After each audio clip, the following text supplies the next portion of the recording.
ఏంటి అసలు సౌండ్ లేదు ఏం లేదు అనుకుంటున్నారా?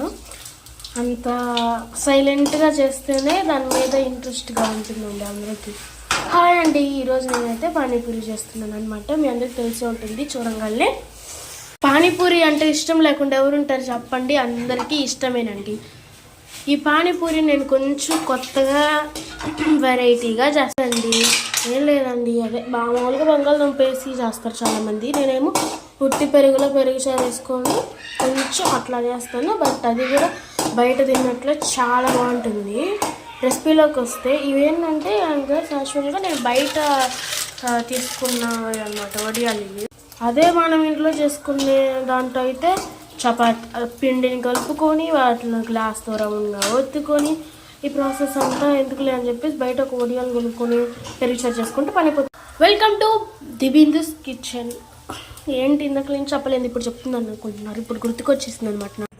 పెరుగులో వాటర్ పోసుకొని సాల్ట్ అయితే వేసుకొని కలుపుకున్నాను అనమాట అండి. ఆనియన్స్ని కట్ చేసి పెట్టుకున్నాను అనమాట.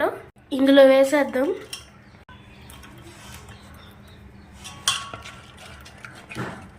కొంచెం వెరైటీగా దహీపూరి లాగా అయితే చేసుకున్నానండి. మీరు ఒకసారి ట్రై చేయండి. Bye bye.